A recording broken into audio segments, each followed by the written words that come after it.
Well, hello, my fellow viewers. JRV96 here, bringing you a Flight Simulator 2020 video. The first FS2020 video that I'm making in quite a long time, since I've been focusing a lot on P3D stuff and not so much on this simulator.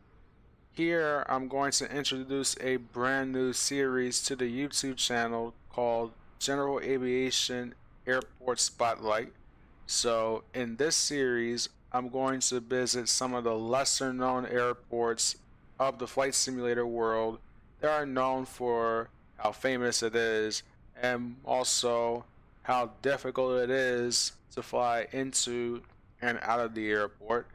So the very first airport that's featured in this video is Elizabeth Field, which is a small uncontrolled airport located on Fisher's Island. So Fisher's Island is a tiny island just south of the Connecticut shoreline on the Long Island Sound. Now, what makes this airport challenging is basically how short the runway is. So you have two runways, in which the longest runway, runway 1, 2, and 30, is about 2,300 feet long. But when you take a look at runway 7 and 25, it's only 1,800 feet long. So, why is this airport a challenging one to go to? Mainly because on the approach, say if you come in too high or too fast, and if you're landing on runway 25 right here, the last thing you want to end up is to end up by the beach and into the Long Island Sound. So therefore, it's important to make sure that you're coming in at the proper airspeed and also the proper height as well. So this is where knowing how to do a short field takeoff and landing matters a lot whenever you go to an airport like this. So I'm going to start this video by flying the Cessna 152, in which I'm going to start roughly 15 miles east of the airport in the air as if we're navigating to the airport. Then I'm going to enter the traffic pattern where I'm going to do a full stop taxi back on runway 25, which is the short runway, in which once after landing, I'm going to taxi back to the very beginning of the runway, take off, and do one lap of the traffic pattern where I will land and park the aircraft eventually. So, with that being said, we're going to go right into the cockpit.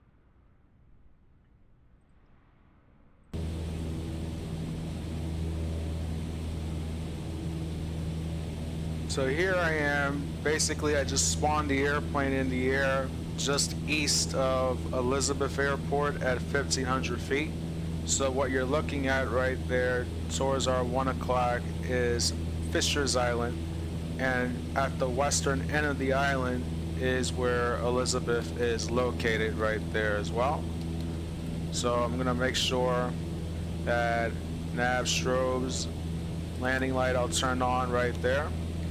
And since Elizabeth does not have an ATIS or an ASOS, I'm going to take the ATIS off of Groton, which is 127.0, so that way I have an idea of what the wind conditions are like at Groton, so that way they would closely resemble that of Elizabeth. Now mind you, I'm not using real world weather at the moment, since at the time of this recording, if I were to use real world weather, then the airport would be IFR, which would defeat the whole purpose of this video. So I'm going to go ahead and listen to the ATIS. Groton Airport information, Oscar 18000. Climb 285 at 7. Visibility 7. Sky condition, few clouds at 1,100 feet. Temperature 15. Dew point 13. Altimeter 29.902. ILS runway 5 in use. So it looks like the winds are coming roughly from the west, so I'm going to choose runway 25 at Elizabeth for arrival. So I'm flying the Cessna 152, in which, if you have noticed, the 152, it looks a little different from the one that came with the simulator, since this is a repainted version of the aircraft.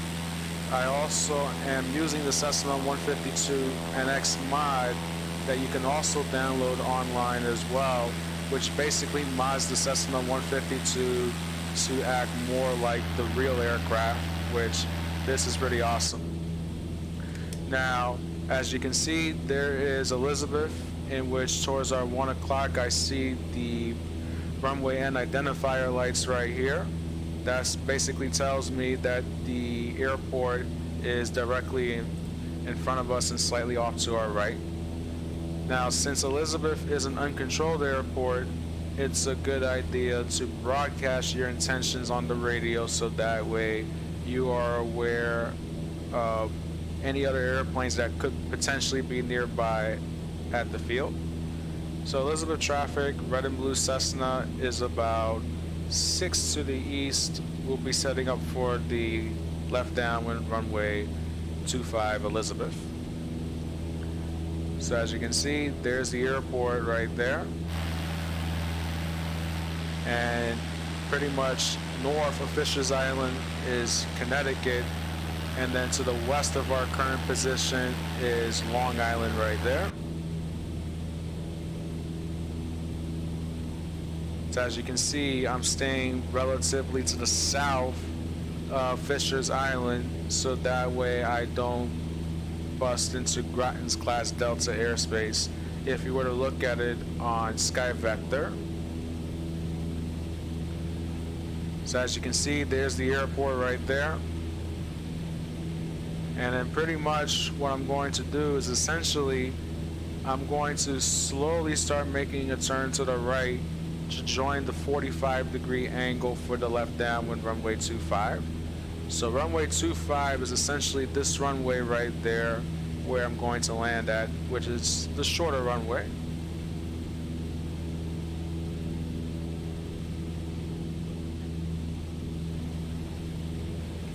Alright, now it looks like we're getting closer to the airport. So any second now, once when the airport is off my right wing, I will start making my right turn.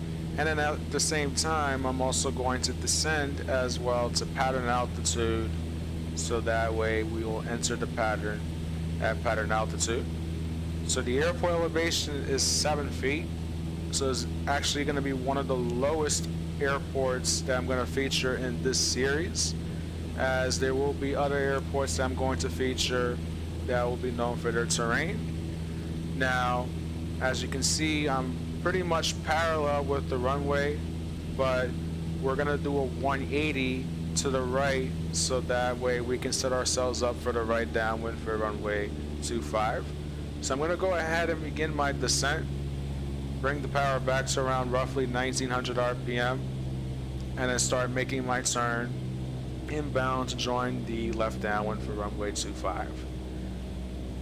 Elizabeth traffic, red and blue Cessna is joining the 45 for a left downwind runway 25 Elizabeth. That's exactly how you would announce your intentions as if you were flying in real life. So now I'm going to continue on my right turn, so that way I am parallel with runway 25.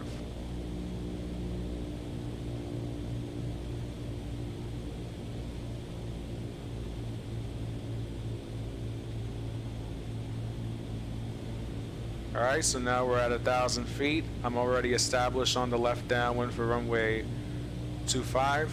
I'm going to bring the power up to around 2100 RPM. And you'll see right away with a short runway, your downwind leg isn't going to last that long anyways.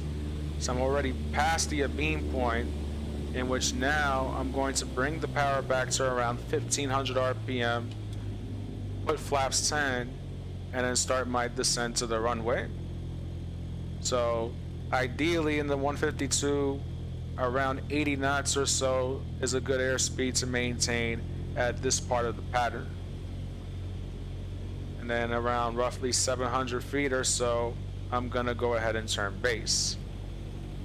So with the short field landing, essentially my plan is that I want to touch down on the second centerline stripe past the numbers of runway 25, where I'm going to land, put the flaps back up, apply full back pressure on the yoke, and apply the brakes. So Elizabeth traffic, red and blue Cessna's on the left base for runway 25 Elizabeth. So now I'm going to deploy flaps 20, and then right away I'm going to turn final. And Elizabeth traffic, red and blue Cessna is turning final, runway 25 Elizabeth. So now I'm on the final for runway 25, in which essentially, whenever you're landing on a short runway like this, the good thing about Elizabeth is that there's not too many obstacles at the very beginning of the runway. So I can come in rather a little low, so that way I'm able to touch down as early as possible and to minimize my ground roll as much as possible. So I'm going to go full flaps right here. And I'm going to add a little power so we don't come in too low. And now the power goes to idle.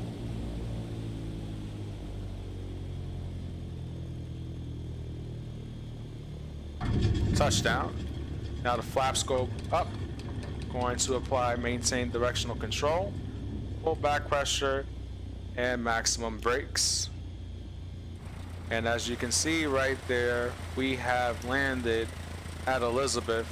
And looking at the ground roll right there, essentially we only ate up about half of 1800, so that's around 700 feet of runway that we just ate up from the touchdown point right there all the way just short of the intersection of runway 12 and 30. Now with the Cessna 152, it's pretty easy to do, but try doing this landing in a Caravan or in a Bonanza or so. Now that's where the challenge really comes into play. But now I'm going to go ahead and do a 180 on the runway, where I'm going to taxi back to runway 25, where I'm going to do one lap around the pattern, so that way I'll showcase to you viewers what it's like to fly the traffic pattern at Elizabeth. Now, since this is going to be a short field takeoff, I'm going to deploy 10 degrees of flaps in this aircraft, and I'm going to use all available runway, which that is very important considering that you only have 1800 feet of runway available. So I'm going to deflect full left rudder right here, making sure that I am lined up with the runway, and apply the brakes. So flaps 10 has been set, and I'm going to hold on to the brakes and add full power. The reason why I'm doing this is so that way I want to make sure that the engine gauges are in the green, such that if any abnormalities happen to the engine, then you rather want to abort the takeoff now than to do it halfway down the runway. So I'm going to hold on to the brakes, and I'm going to apply full power. So the engine gauges are in the green, brakes are off, and I'm going to get that rudder in order to maintain directional control. Now airspeed's coming alive. I'm going to rotate at 55 knots, and I'm going to climb at that airspeed in order to clear the obstacles that are in front of me. So we rotate, airborne, and this is what's known as a VX climb, the best angle of climb, where you'll gain the most amount of altitude in the shortest amount of distance, which is ideal whenever you're taking off from a short runway like this. Now Elizabeth doesn't have too many obstacles at the very end of the runway, but still it is the correct procedure to do, as there's other airports where you'll have to deal with obstacles anyways. Now we're at a safe enough altitude that I can put the flaps back up, and I'm going to lower the nose slightly in order to establish a normal climb, which is roughly 70 to 75 knots in this aircraft. At around 700 feet or so, I'm gonna go ahead and start my crosswind turn to the left. So we'll make left close traffic for runway 25.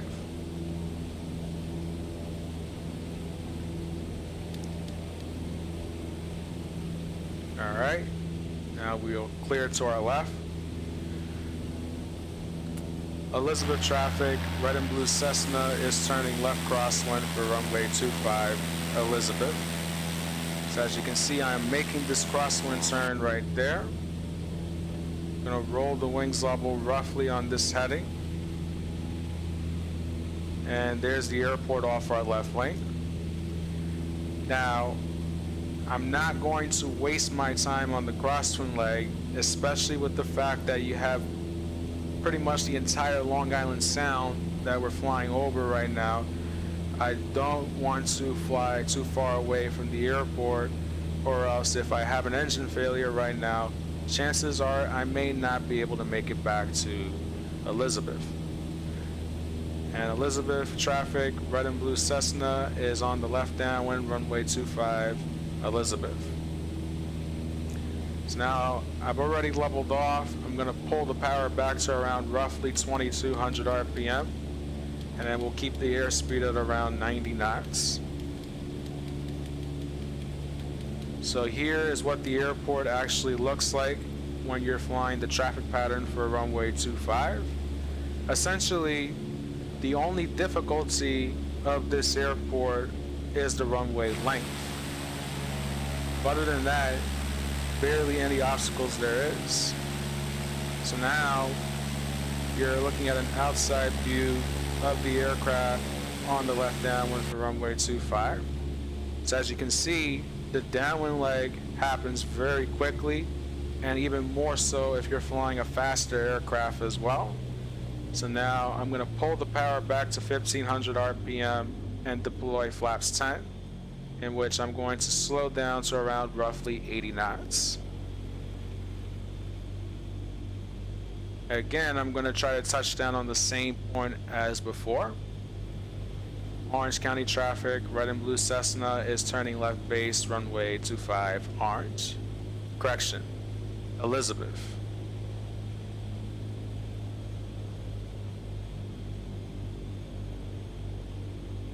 Alright, so now we're on the left base for runway 25. I'm going to go ahead and throw flaps 20. And then we're going to continue our nice stable descent, in which around 70 knots is ideal in the base leg of the pattern for this aircraft.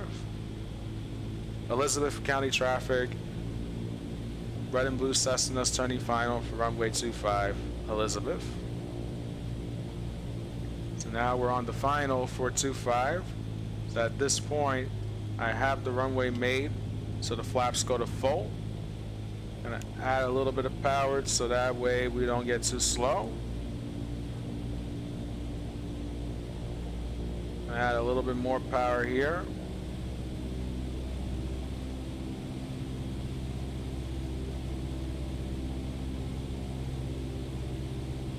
And I'm going to try to touch down on the second centerline stripe past the numbers of 225.